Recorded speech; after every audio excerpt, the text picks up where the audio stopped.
Hi, I'm Pattu from freefincal, and let's take a look at SIP report, SIP returns report of direct plans versus regular plans. Regular plans are those which remove commissions from the NAV before it's published, in addition to the expenses for managing the fund, etc. Whereas in a direct plan, only the expenses associated with the fund are removed from the NAV before publication, and no commissions.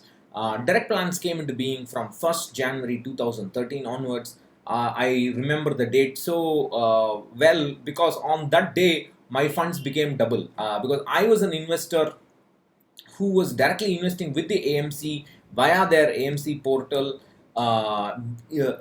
in regular plans when they were the only option available. So when direct plans became introduced, suddenly all my funds doubled in number. I had an old direct plan, and then I had a new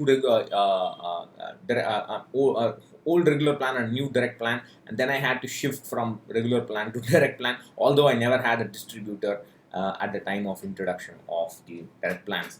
The distributors will tell you all sort of stories to dissuade you, just like LIC agents or insurance agents in general tell you to stop you from surrendering policies. They will tell you SEBI says only knowledgeable people will should buy direct plans, and they will say don't buy direct plans because NAV is higher, you will get lesser units and all that. All that is complete garbage. I mean, if you're watching this and if you still have regular plans, please shift them immediately. You can do one shift before March 31st. Remember that at least for equity funds there is a 1 lakh tax-free limit, and after in April you can do another shift because that will be the new financial year.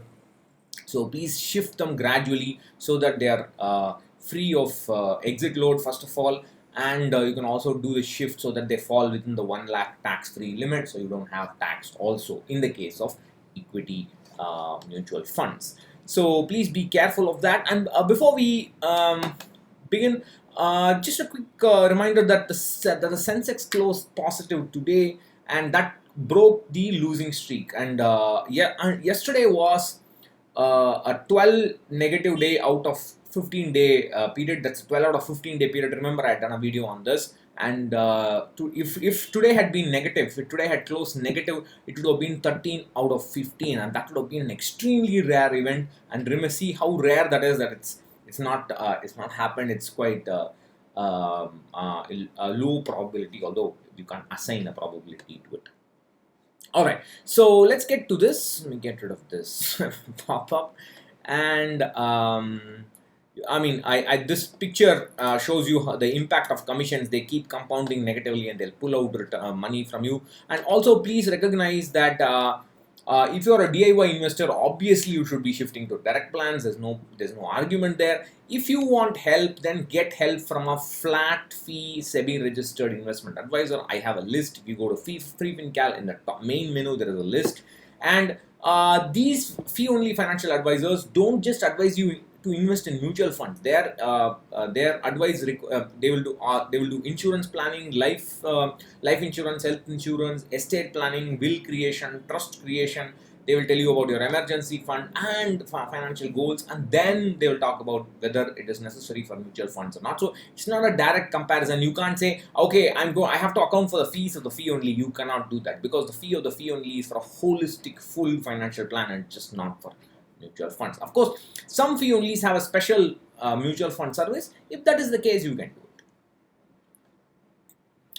Alright, so you can see here, let me look at the extra. That's the extra return of a direct plan SIP over a regular plan SIP that started on the 1st January 2013, and it's just we have looked at 102 large cap, mid cap, small cap, large and mid cap, and multi cap funds, and that's just the serial number. In the horizontal axis, you can see that the difference in returns, the XIRR, has a wide range depending on the range of commissions and how frequently the mutual fund changed their expense ratio. Especially in the direct plan, I have talked about this, they keep changing the expense ratio quite a bit.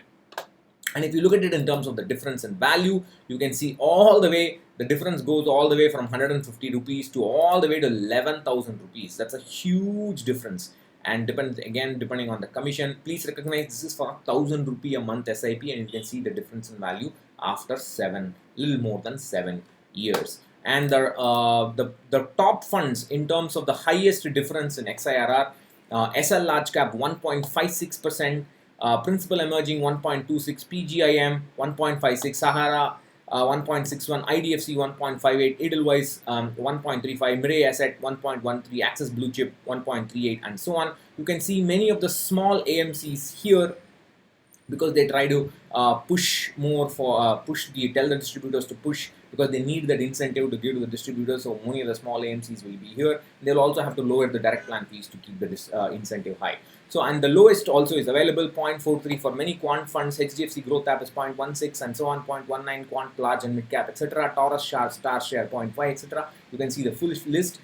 Please have a look at this, and if you're still holding regular plans, please get rid of them as soon as possible. So that's what I want to say in this video. Bye bye.